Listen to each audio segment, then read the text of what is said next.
मैं डॉक्टर इरशाद अली खान, सहाचार्य राजनीति विज्ञान विभाग, राजकीय बांगड़ महाविद्यालय जीतवाना में कार्यरत हूँ।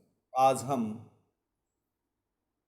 राष्ट्र शक्ति का अर्थ, तत्व और सीमाओं का अध्ययन विशेष रूप से हम भूगोल के तत्व के रूप में अध्ययन करेंगे।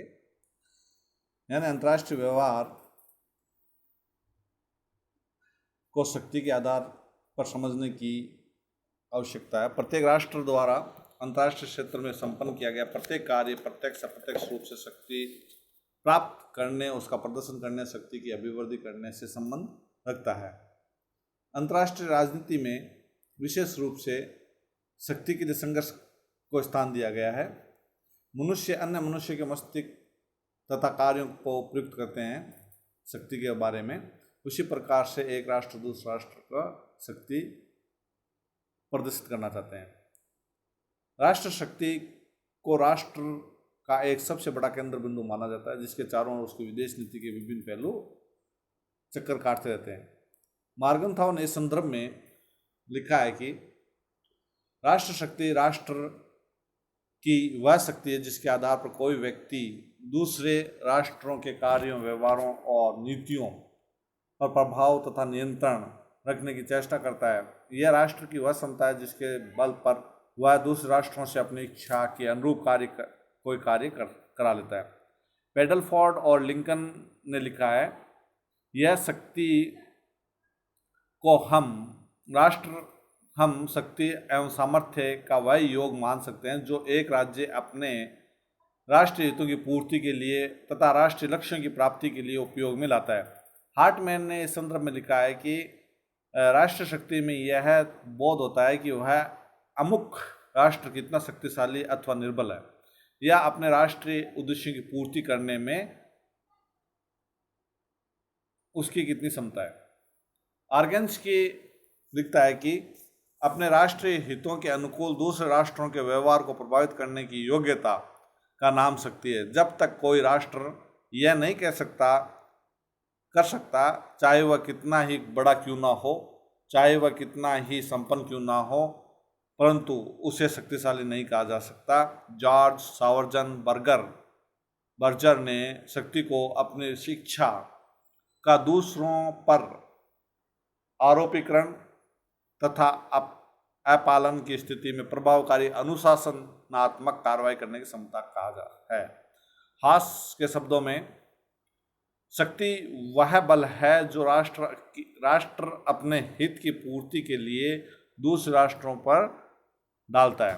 राष्ट्रीय शक्ति के तत्व के रूप में हम सैनिक शक्ति को विशेष रूप मानते हैं, किंतु शक्ति की रचना में अनेक तत्व कार्य करते हैं और शक्ति के अनेक तत्व बन जाते हैं, जिसमें हम ये कह सकते हैं कि वह राष्ट्र ज़्यादा शक्तिशाली होगा जिसके पास में अनेक तत्व शक्ति हो। जैसे विशाल क्षेत्र है, बहुत ज़्यादा जनसंख्या है, बहुत ज़्यादा पैसा है यानी धन बाहुल्य है, प्राकृतिक साधनों की प्रचुरता है, विकसित औद्योगिक संसाधन है, उर्वरता है, असीम सैनिक शक्ति है, आधुनिक दृष्टिकोण से संगठित सेनाओं का ध्यान। इनमें से अकेला सामूहिक रूप से शक्ति का निर्माण नहीं कर सकता। ब्राजील आकार में बहुत बड़ा है,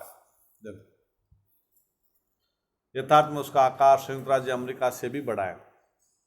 पाकिस्तान बांग्लादेश के पास में बहुत बड़ी जनसंख्या है। बेल्जियम औद्योगिक दृष्टि से बहुत विकसित है। स्विट्जरलैंड के पास आधुनिक सेना है, परंतु उपयुक्त किसी भी राष्ट्र को शक्तिशाली नहीं कहा जा सकता है आज के समय।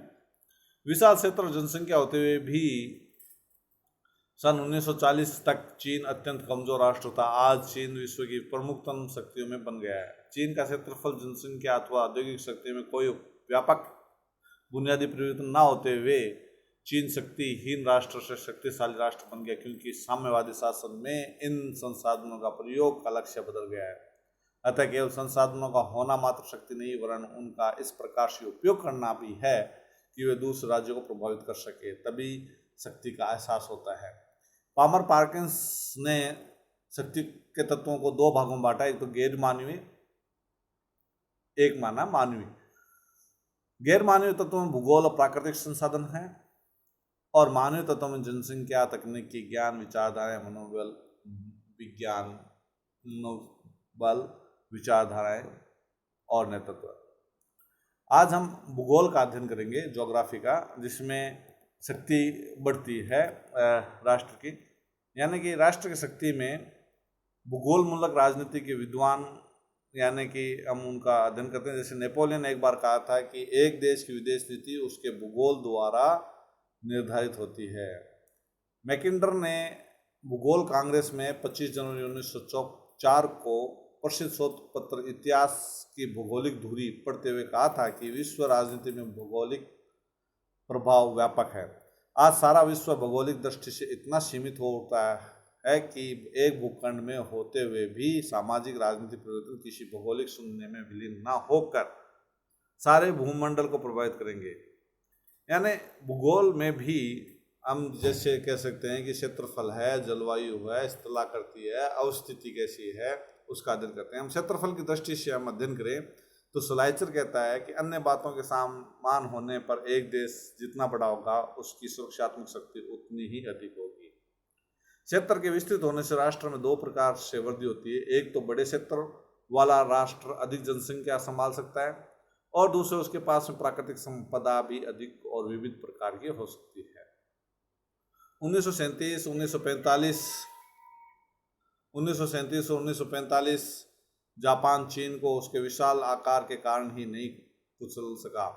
अपने बड़े आकार के कारण ही रूस ने 1912 में नेपोलियन के विरुद्ध द्वितीय विश्व युद्ध के समय नाजी जर्मनी के विरुद्ध सफलतापूर्वक अपनी रक्षा की। बड़े क्षेत्रफल वाले राष्ट्र आक्रमणकारी के सामने आत्मसमर्पण किए बिना पीछे हट सकते हैं। आक्रांत देश का आकार साल तथा आक्रमणकारी के सामने बहुत सी कठिनाइयां जैसे संचार, यातायात, आवश्यक वस्तुएं उपलब्ध कराने आदि की उत्पन्न हो जाती है। यानी इसी कारण द्वितीय विश्व युद्ध में सोवियत संघ अपनी महत्वपूर्ण भूमिका अदा करने में सफल रहा। लग्जमबर्ग, भूटान, नेपाल, स्वीडन आदि देश महाशक्ति बनने का कभी सपना नहीं सजो सकते क्योंकि क्षेत्रफल की दृष्टि से बहुत छोटे हैं। हम क्षेत्रफल की दृष्टि से देखें तो सबसे बड़ा रूस अभी, उसके बाद में कनाडा है, उसके बाद में संयुक्त राज्य अमेरिका है, उसके बाद में चीन है, उसके बाद में ब्राज़ील है, उसके बाद में ऑस्ट्रेलिया है, 7वां नंबर भारत का है और उसके बाद में अर्जेंटीना, कजाकिस्तान और उसके बाद में सूडान है। 10 जो देश है उनमें सब अलग अलग है। यानी कि विशाल क्षेत्रफल होगा तो उसकी शक्ति एक अप्रत्यक्ष स्रोत है और जनसंख्या, सेनाएं, औद्योगिक संस्थान, प्राकृतिक संस्थानों की भौगोलिक क्षमता भी बढ़ती है। जलवायु कैसी है ये भी एक निर्धारित करती है। हंटिंगटन ने लिखा है कि जहाँ भी सभ्यता उत्कृष्ट है एक विशिष्ट प्रकार का मौसम व्याप्त है। अतीत में उसी प्रकार का मौसम उन स्थानों पर व्याप्त रहा जाना पड़ता है जहाँ महान सभ्यता उठी, इसलिए ऐसा मौसम महान प्रगति की एक आवश्यक शर्त जान पड़ता है। हंटिंगटन ने और आगे लिखा है कि विश्व के बड़े राष्ट्रों का विस्तार बहुत हद तक मौसमी परिस्थितियों द्वारा तय होता है। दिखाई पड़ता है कि ऊर्जा प्रदायक मौसम द्वारा उत्प्रेरित प्रत्येक राष्ट्र ने स्थल या समुद्र द्वारा अपनी ताकत पड़ोसी राष्ट्रों पर फैला दी है। यानी जलवायु अत्यंत प्रभावक भौगोलिक तत्व है जिसका देश के उत्पादन, सार्वजनिक स्वास्थ्य, चरित्र पर व्यापक प्रभाव पड़ता है। यानी बहुत ही जरूरी है। जैसे अलग अलग राष्ट्रों में अलग अलग प्रकार के जलवायु है, कहीं समशीतोष्ण है, कहीं शीतोष्ण कटिबंध है, कहीं पर उष्ण कटिबंध है, अलग अलग प्रकार के। तो वहाँ पर उसी प्रकार से उसकी वृद्धि होती है। जैसे भारत की जलवायु मुख्य रूप से उसी कारण भारत कृषि प्रधान देश राष्ट्र से पिछड़ा हुआ है। उष्ण कटिबंध के प्रदेश और मरुस्थलीय क्षेत्र महाशक्ति के रूप में उभरने में कम क्षमता रखते हैं। यानी 68 से 70 डिग्री फ़ारेनहाइट का तापमान, ऋतुओं का संतुलन, परिवर्तन मानव के स्वास्थ्य और आरोग्यपूर्ण जीवन के लिए उपयुक्त माना जाता है। राष्ट्र शक्ति के संदर्भ में जलवायु के प्रभाव को सीमित रूप से स्वीकार करना चाहिए। जलवायु एक सापेक्ष तत्व है। यानी आज रेगिस्तान में पेट्रोल, यूरेनियम मुक्त खनिज मिल रहे हैं और परमाणु अस्त्र बनाने के लिए यूरेनियम अनिवार्य है। तो आज रेगिस्तान भी अपने आप में एक महत्वपूर्ण भूमिका अदा कर रहा है। स्थलाकृति कैसा है, टोपोग्राफी, यानी टोपोग्राफी भी निश्चित करता है उस राष्ट्र की शक्ति को कि जलवायु से भी अधिक आवश्यक उसको मान सकते हैं। भू आकृति द्वारा निर्धारित होती है, जैसे सर्दी, गर्मी, वर्षा, तापमान, वायु का बहाव आदि सभी वहाँ की स्थलाकृति में प्रभावित होता है। स्थलाकृति के लक्षणों में राष्ट्रों के बीच की प्राकृतिक सीमाओं का निर्धारण होता है। नदी, पर्वतों या समुद्र से घिरे हुए राष्ट्र उन देशों से अधिक सुरक्षित होते हैं जिनकी सीमाएं प्राकृतिक नहीं होती है। आज इस तलाकती को पहले जैसा मैं तो नहीं रहा है। आज कोई भी सीमांत दुर्गम नहीं है।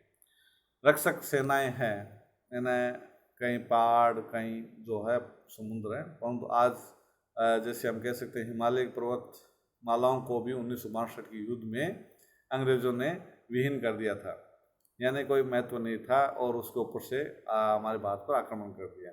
अफ्रीका की स्थलाकृति अंतर्राष्ट्रीय व्यापार के मार्ग में बाधक है। पर्वतमालाओं की प्रचुरता के कारण बर्मा दीर्घकाल तक दुनिया से पृथक रहा। अब स्थिति लोकेशन कैसा है? लोकेशन पामर और पार्कर्सन ने लिखा है, प्रादेशिक स्थिति एक राज्य की संस्कृति और अर्थव्यवस्था को प्रभावित करती है, उसकी सैनिक आर्थिक शक्ति पर व्यापक प्रभाव डालती है। एक देश की अवस्थिति वहाँ की राजनीति और युद्ध कौशल का निर्धारण करने में सहयोग प्रदान करती है। ब्रिटेन, फ्रांस, संयुक्त राज्य अमेरिका को अटलांटिक महासागर पर अवस्थित होने पर बड़ा लाभ मिला है। यूरोप के महाद्वीप से अटलांटिक महासागर द्वारा पृथक होने के कारण संयुक्त राज्य अमेरिका विशाल सेनाएं समुद्री बेड़े रखे बिना देर तक अपना आर्थिक विकास करता रहा। यानी दोनों विश्व युद्ध में औद्योगिक उत्पादन की क्षमता और सैनिक शक्ति में मित्र राष्ट्रों को विजयी बनाया। ब्रिटेन की द्वीपीय स्थिति उसे महाशक्ति बनने में सहायक सिद्ध हुई। इस कारण वह यूरोप के राज्यों के आंतरिक झगड़ों से पृथक रहते हुए अपनी नौसैनिक शक्ति और व्यापार और साम्राज्य का निर्बाध विकास करता रहा। उसकी इस स्थिति में ने उसे यूरोप के शक्तिशाली राज्यों के आक्रमणों से स्वार्थ सुरक्षित रखा। यानी भूगोल मूलक राजनीति और अंतर्राष्ट्रीय राजनीति में हम कह सकते हैं कि यानी भू राजनीतिक विश्लेषक इसे दो वर्गों में बांटते हैं। वे जो पहला जो हम कह सकते हैं, वे जो राष्ट्र विशिष्ट राष्ट्र के व्यवहार की व्याख्या या भविष्यवाणी का उपक्रम करें, वे जो विशालतर सार्वभौम या क्षेत्रीय राजनीतिक प्रतिरूपों की व्याख्या या भविष्यवाणी का उपक्रम करें।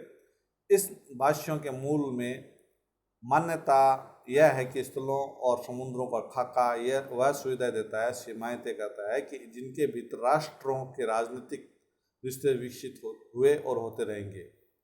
यानी रुडोल्फ जेलन ने महान शक्तियों शब्द का प्रयोग किया, जो जर्मन भू राजनीतिक विश्लेषण के रूप में वैध वाक्य ही बन गया। भू राजनीतिक विश्लेषणों में यानी कांट के बाद में जो विशेष रूप से था, फ्रेडरिक रसेल ने पहली बार राज्यों की नीति का भौगोलिक तत्व के प्रभाव को सैद्धांतिक विवेचना की। यानी रुडोल्फ जेलन महान शक्तियां शब्द का प्रयोग किया। मैकेंडर ने भी इस संदर्भ में, जैसे मैकेंडर इंग्लैंड के प्रसिद्ध भूगोल शास्त्री थे रहे हैं, 1900 के बाद आरंभ प्रथम विश्व युद्ध के अंत तक चला। विलियम द्वितीय के जर्मन साम्राज्य के विकास और आक्रमण रुझानों के वेग देखकर व्यग्र थे। उनकी मुख्य पृष्ठभूमि ये थी कि इतिहास के महान युद्ध प्रत्यक्ष परोक्ष रूप में राष्ट्रों के विषम विकास के परिणाम थे। ये विषम विकास पूरी तरह से एक राष्ट्र में दूसरे से अधिक बड़ी मैग और ऊर्जा के कारण नहीं, अपितु बड़ी हद तक पृथ्वी तल पर उर्वरता और राजनीतिगत सुविधाओं के विषम वितरण के कारण हुआ। उनकी मुख्य अवधारणा ये थी कि स्थलों और समुद्रों तथा उर्वरता और प्राकृतिक मार्गों की हदबंदी कुछ ऐसी है जिससे बड़े साम्राज्यों के और अंततः एकमात्र विश्व साम्राज्य का विकास असंभव ही है।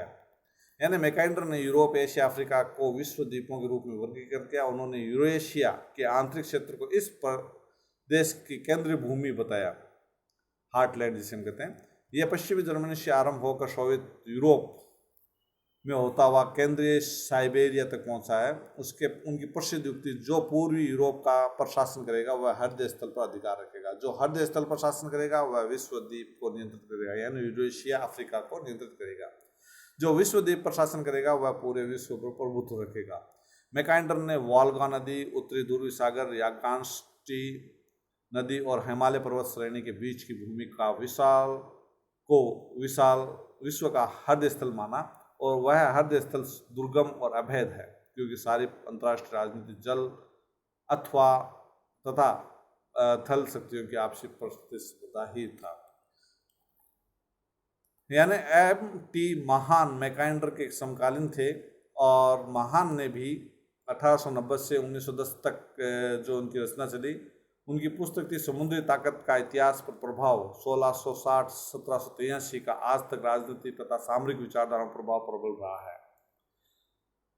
महान की प्रमुख मान्यता है कि समुद्र प्रशासन राजनीतिक शक्ति का मुख्य रूप और राष्ट्र राज्यों के राजनीतिक रिश्तों में निर्णायक कारक है। उनका कहना था कि वे राष्ट्र जो भूमि से बंधे होते हैं सामुद्रिक शक्तियों की अपेक्षा नीचे होते हैं। भूमि से घिरे देशों का अपनी प्रतिरक्षा के ऊपर अपेक्षाकृत अधिक खर्च करना होता है। यूरोप और एशिया की कोई भी महाद्वीपीय शक्ति ब्रिटेन या अमेरिका के नौसैनिक नेतृत्व को सफलतापूर्वक चुनौती नहीं दे सकती। उनका विश्वास था कि समुद्र पर भी बड़ी शक्ति युद्धों का निर्णय होता है। ब्रिटेन और अमेरिका ऐसे देश हैं जिनके पास ऐसी स्थलीय सीमा नहीं है जिनकी उन्हें रक्षा करनी होती है, अतः उन्हें नौसैनिक शक्ति को संगठित करने में जुट जाना चाहिए। प्रथम और द्वितीय विश्व युद्ध में ब्रिटेन और अमेरिका की सफलता का कारण उनकी नौसैनिक शक्ति थी। महान के विचारानुसार महाशक्ति बनने के लिए एक देश को ऐसी सैनिक शक्ति का निर्माण करना चाहिए जो अपने देश से बाहर लड़ाई लड़ सके। स्पाइकमैन ने भी अपना दृष्टिकोण व्यक्त किया। अमेरिका का जो विचारक था स्पाइकमैन, उसने भूगोल को सर्वाधिक महत्वपूर्ण रूप दिया और उन्होंने कहा कि एक देश की सापेक्ष शक्ति केवल उसकी सैनिक क्षमता पर भी निर्भर नहीं करती, वरन वह अन्य अनेक तत्वों पर आश्रित होते जैसे प्रदेश का आकार, सीमाओं की प्रकृति, जनसंख्या, कच्चा माल, आर्थिक और तकनीकी विकास आदि। उन्होंने हृदय भूमि की अपेक्षा किनारे की भूमि रिमलैंड को अधिक महत्व दिया है। उनका कहना है कि यूरेशिया पर शासन करेगा उसी का हृदय भूमि पर भी शासन होगा। जो हृदय भूमि पर शासन करेगा वही विश्व के भाग्य का स्वामी होगा। जिससे समय संयुक्त राज्य अमेरिका पृथक्करण यानी तटस्थता की नीति अपना रहा था, उस समय उन्होंने इस बात पर जोर दिया कि विश्व शक्ति में संतुलन स्थापित करने के लिए यदि अमेरिका ब्रिटेन के साथ सहयोग करके अपनी क्षमता का प्रदर्शन नहीं करेगा तो पुराने शक्तियाँ नए विश्व को घेरने के लिए संगठित हो सकती है। हासोफर का दृष्टिकोण भी, जो भूगोल शास्त्री था जर्मन का, उसने भी उच्च जाति के जर्मन के लोग पृथक क्षेत्र की आवश्यकता है। जर्मन का वह यूरोपीय मुख्य भूमि पर नियंत्रण होना चाहिए। भौतिक स्रोतों की दृष्टि से उसे आत्मनिर्भर बनना चाहिए और जर्मनी की इस महत्वाकांक्षा की पूर्ति में ब्रिटेन की नौसैनिक शक्ति तथा सोवियत संघ की थल शक्ति बाधक है। अतः जर्मनी के सामने युद्ध एकमात्र विकल्प है। हासोफर के इन विचारों को नाजियों का बड़ा प्रभाव पड़ा। भूगोल का आज महत्व घट रहा है, जिसमें हम कह सकते हैं कि इतने विचारकों ने भूगोल के क्रांतिकारी परिवर्तन के लिए जो स्थान दिया, यानी अब भूगोल का महत्व है। जैसे आणविक अस्त्रों, प्रक्षेपास्त्रों, स्वचालित तारपीडों, सज्जित पनडुब्बियां आदि से अवस्थिति को महत्व घट जाता है। भूगोल का महत्व वस्तु से सापेक्ष है। भौगोलिक स्थिति अंतर्राष्ट्रीय राजनीति का निर्णायक तत्व न होकर केवल एक सहायक तत्व है। आज यह अविश्वास अधिक दृढ़ हो चला है कि पृथ्वी के भौतिक रूप का महत्व भिन्न जातियों तथा राष्ट्रों के लिए भिन्न भिन्न है। एक राष्ट्र के राजनीतिक सांस्कृतिक स्तर में परिवर्तन आते ही भौगोलिक स्थिति का महत्व भी बदल जाता है और भौतिक स्थिति पर राष्ट्र के दृष्टिकोण, लक्ष्यों तथा तकनीकी विकास का विशेष महत्व प्रभाव पड़ता है। हेराल्ड और मार्गरेट स्प्राउट ने लिखा है कि किसी देश की स्थिति की सामरिक और व्यापारिक विशेषताएं केवल उसकी भौगोलिक स्थिति पर नहीं अपितु उसे कहीं अधिक प्रवृत्ति की स्थिति, राष्ट्रों की समाज के राजनीतिक भूगोल, संधियों और अन्य रिश्तों के व्यापक प्रतिरूप और संचालनगत परेशानी की उन किस्मों पर निर्भर होती है जिन पर विचार किया जा रहा हो। अर्थात हम कह सकते हैं कि अंतर्राष्ट्रीय राजनीति में राष्ट्र शक्ति के तत्व के रूप में भूगोल का अपना विशिष्ट महत्व है। मैक्लेलन का यह कथन उचित ही है कि भूगोल वह नींव स्थापित करता है जिस पर सामर्थ्य, पारस्परिक निर्भरता और संघर्ष निर्भर करते हैं। भूगोल का किसी राष्ट्र की सामर्थ्य पर प्रभाव पड़ता है कि वह अन्य राष्ट्रों के से अन्य कर सके, उन्हें पुरस्कृत या दंडित कर सके। आज इतना ही। इसके बाद में हम अध्ययन करेंगे।